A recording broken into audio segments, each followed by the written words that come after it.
Well, welcome back to Open Exchange. Now, Stokvels have long been a safety net for millions of South Africans, providing financial security and social well-being. Now, the country has approximately 8,000 Stokvels and 11.4 million Stokvel members with an estimated value of, get this, 44 billion rand. Now, Busi Kenjana, Chief Executive of BSK Marketing and Associates, joins us now for more. Busi, thanks so much for your time today. Before we get into the nitty-gritty of this, let's take two steps back for some people who might not be aware. Where do the origins of Stokvels come from?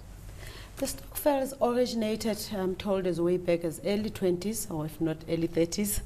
It was primarily because of the migratory labor system in South Africa, where people found themselves in the urban area, and then when the worst happens in terms of death, you know, there was no insurance policies and all that. So those that were living in the mining compounds, for example, or hostels, found a mechanism of actually collecting money together so that they can be able to support one another. You know, like, for example, transporting, you know, a family member who has passed away or sending money back home. So it was a financial mechanism to actually help themselves once they're away from home. Now, this is something, as you mentioned, that started years ago, but is it unique to South Africa, or do we see such saving and investment trends taking place in other countries? I would say in the South African context, yes, it is our part of our culture or heritage. But I believe, like, for example, in India, Stokvels are quite big, and they're called Rockies, you know, or self-help groups. In Kenya as well, I mean, the Chamas are quite big as well. So I think it is, to a large extent, an African, you know, self-help financial mechanism. I'm told that if you're a member of a Stokvel, the first thing you do when you get your money for the month is to pay the Stokvel, because it's just not done don't mess up with not to miss. And is it right that the basic principle is that you take turns to receive? So you all give, and then at a certain point you get, say, once every 8 months or once every year, you get your bit. That is a traditional way of doing it. I mean, money circulates around the table.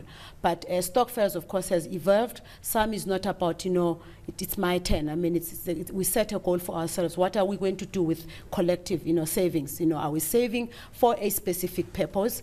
You know, from as basic thing as groceries, which is quite a dominant one, especially this time of the year. But the other side of the spectrum is saving for investment, property, for example. There are Stokvels that are taking themselves very seriously, to an extent that they are participating in the Johannesburg Stock Exchange.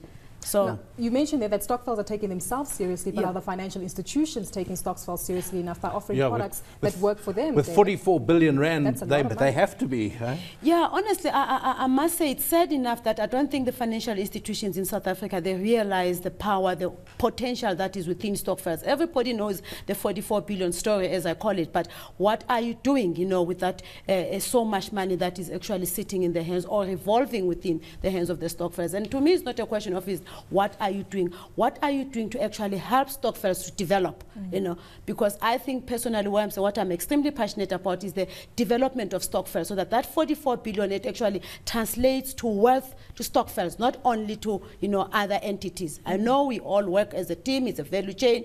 There's retailers, there's banks, and all that. You know, it's your car manufacturers, but the industry as a whole, I don't think it realizes, or it is aware, you know, of the opportunity, you know, that lies within Stokvels. Even if they are aware, is that how do you actually exploit those opportunities? Busi, but when it also comes to the mindset of those taking charge of the mind of the Stokvels and partaking in that, do you think that they're aware of the other outlying opportunities that they have, instead of just putting your money into a savings account, like you mentioned, moving into property, moving into ETFs and the stock exchange, which is the bigger picture? Yeah. Look, I would say, sadly enough, at this point in time, I would say the majority of Stokvels, they are not aware of other opportunities that they can take advantage of. They are, to a large extent, consumers. I think a huge chunk of that 44 billion, you know, it's money that is consumed by Stokvels, not even invested, sadly enough. Even saving, to me, is not saving in a true sense, in that, you know, for example, I'll talk about the grocery sector. I think 26% of that 44 billion goes into grocery, and that is money that is consumed year in, year out.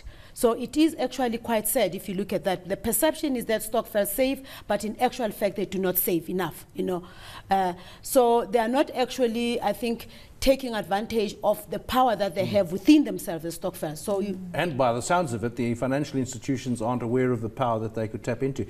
Are you aware of, you know, we talk about South Africans not saving. Now you say some of that Stokvel money isn't saved. It's spent when it comes around.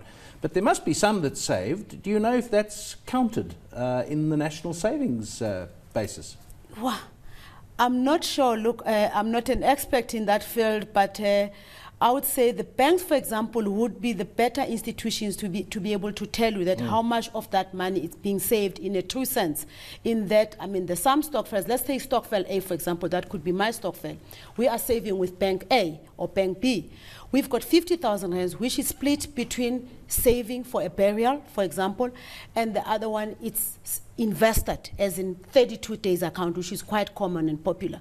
So it would be interesting to actually, for financial institutions, to be able to do an analysis and says, in our Stokvel book, because all the big four banks, they've got Stokvel products, so to speak, but do they do an analysis of that, you know, of their Stokvel customer base? And I can confidently say no. Well, that's an opportunity, isn't Yep. it?